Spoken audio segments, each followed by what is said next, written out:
অন্তর্বর্তীকালীন সরকারের ৩.৫ মাসে আমরা কি কোনো আলামত দেখতে পাচ্ছি? আমি তো যতটুকু খবর রাখছি কোনো আলামত দেখতে পাচ্ছি না। সব মানুষের কি বিজয় হয়েছে ৫৩ বছরে? আমার ধারণা সরল উত্তর হবে যে না, হয়নি। এবারের জুলাই আগস্টের যে গণঅভ্যুত্থান, হাজারো মানুষের রক্ত দেওয়ার মধ্য দিয়ে তার অন্যতম কথা এলো বৈষম্যমুক্ত বাংলাদেশ গড়ার। তাহলে এই যে কথায় কথা থেকে যাবে, আসলে এটা বাস্তবায়িত হয় না কেন? এর সাথে আমি মিলিয়ে নেই যে এই ২৭ বছর আগে যে চুক্তি হলো, যাকে আমরা শান্তি চুক্তি নামে অভিহিত করলাম, সেটাও বাস্তবায়ন না হওয়ার প্রশ্ন। তো সেটাই তো প্রধান কথা। এবং এই আকাঙ্ক্ষার কথা তো বলতেই পারি যে বাস্তবায়ন চাই।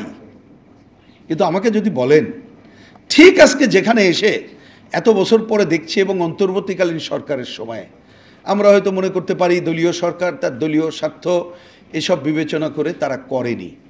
কিন্তু অন্তর্বর্তীকালীন সরকারের ৩.৫ মাসে আমরা কি কোনো আলামত দেখতে পাচ্ছি? আমি তো যতটুকু খবর রাখছি কোনো আলামত দেখতে পাচ্ছি না। আমরা এখানে বলেছিলাম ভূমি সমস্যার সমাধান করো, বলেছিলাম অভিন্ন তাদের স্বার্থে ভোটার তালিকা ওইখানে প্রণয়ন করো, এবং এখানে পুলিশ তার একেবারে ঊর্ধ্বতন কর্মকর্তা বাদ দিয়ে পরেরটা এটা নিয়োগের জন্য পার্বত্য তাদেরকে দায়িত্ব দিয়েই কাজটা করার দিকে যাও। আর নিশ্চয়ই আমাদের প্রয়োজনে যেখানে প্রয়োজন সেখানে সেনাবাহিনী থাকবে অন্য কথা, কিন্তু সেনা শাসন আমরা চাই না। কিন্তু এই সময়কালে কি তার কোনো উত্তরণ আমরা দেখছি? মোটেই না। বরঞ্চ নানা ধরনের সংকট দেখছি, নানা ধরনের কথা আসছে।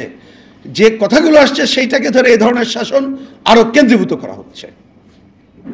তাহলে এই তো যদি পরিস্থিতি হয়, তাহলে আগের সাথে মিলিয়ে এই যে নতুন কিছু দেখি না কেন, আমরা আমাদের দিক থেকে পরিষ্কার করে বলতে চাই।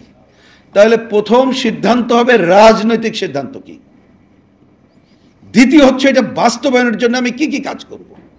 আমি সেই বিষয়ে দুইটা কথা বলি। রাজনৈতিক সিদ্ধান্ত মানে কেউ তো বলতে পারেন কেন আওয়ামী লীগ তো সিদ্ধান্ত নিয়েছিল না। শুধু সিদ্ধান্ত ওই নিলে হয় না। সিদ্ধান্ত নেওয়ার পরে যে দলটি বা যে রাষ্ট্র যে সরকার নিল তার পুরো অ্যাপারেটাস ওটার সাথে ঐক্যমত্য কিনা এবং তারা বাস্তবায়নের ভূমিকা পালন করবে কিনা।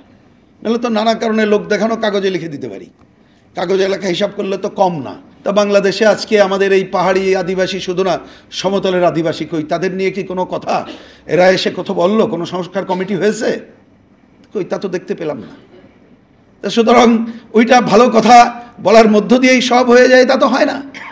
সুতরাং এইটা সিদ্ধান্ত নিলে এই পুরো তারা বাস্তবায়নের ভূমিকা রাখবে না। বাস্তবায়নের ভূমিকার মধ্যে খালি বলি, ধরুন যে দলটি বা যারা ভূমিকা নিল, তাহলে সেই দলের পুরো উপর থেকে নিচ পর্যন্ত কর্মী তো তার সাথে একাত্ম হইতে হবে, একমত হইতে হবে, তারপরে বাস্তবায়নের ভূমিকা নিতে হবে।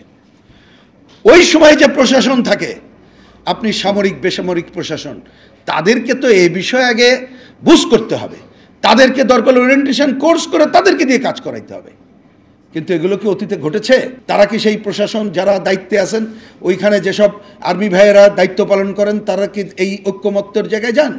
নাকি তাদের কাছে একটা সাধারণভাবে মনে হয় পাহাড়ের লোক যেন অধিকাংশই তারা তাদের স্বার্থ রক্ষা করার জন্যে নানা ধরনের কাজ করে, ওইটাকেই প্রধান তকমা হিসাবে হাজির করা হয়।